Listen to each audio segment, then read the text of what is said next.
All right, rates are super volatile these days, and so it's important to make sure your clients, especially your purchase loans, rates are relatively accurate in the system.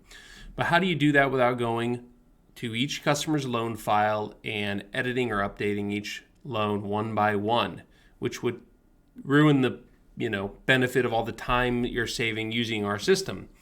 So the way this works is on your dashboard, you've got a My Rates section.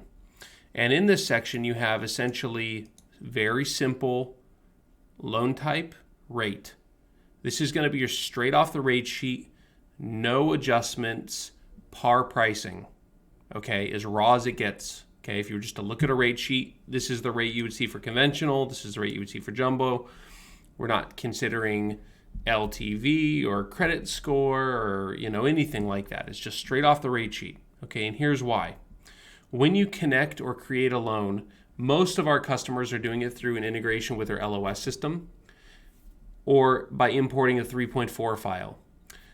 Either way, it's those files are coming over into our system with a rate connected to them, which means you probably went in after you pulled their credit, you priced the loan out, and on that day, when you're trying to update the information in our system, the rate is accurate for that customer.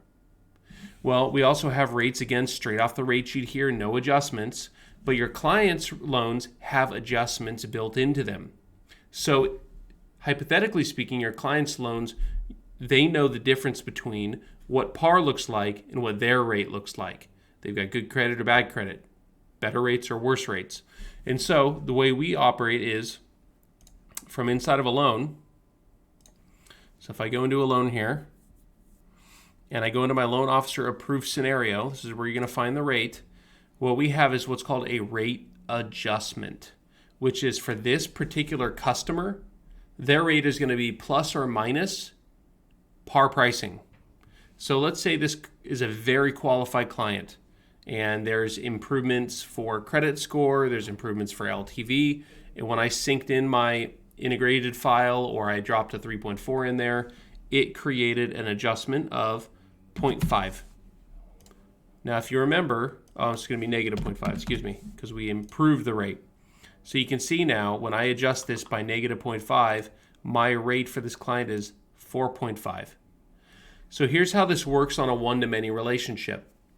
Your rate sheet is a one place you can adjust the par pricing.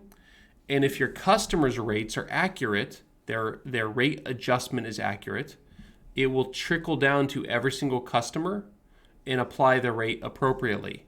So let me show you an example. So now this rate says 4.5. Let me go back to my rate sheet here. See, conventional says 5. Let me change the rate to 3. Click Save. Let me go back to my loans list. I don't remember if this is the loan I was in. Hopefully it was. No, it's not. Wait. This is the one I was in 34 seconds ago. Let me go back to here. Click on this. I'll go back into the loan. There it is. 3% minus 0.5% equals 2.5. So now I've affected the rates for my pipeline. Personally, I'm never displaying rates for customers, okay? But the rate does matter to help determine the payment for your clients. If you're displaying rate, at least it's going to get you in the ballpark. If you're not displaying rate, it's going to get your payment close and in alignment. So when they're running numbers, determining their qualified status, figuring out what their payment is, it's going to be pretty accurate. Now, if you want to not display rates, that's a setting. So go to your settings. Go to Compliance and Disclaimers. Compliance and Disclaimers. Turn off Show Interest Rate. Boom. Now, this will eliminate the rate from any borrower or realtor facing view. You're still going to see them on your side as a loan officer, but they are not. Okay? It's important to know that. Hopefully this helps you understand how the rate system works inside of Pre-Approve Me. And if you guys have any questions at all, don't hesitate to reach out.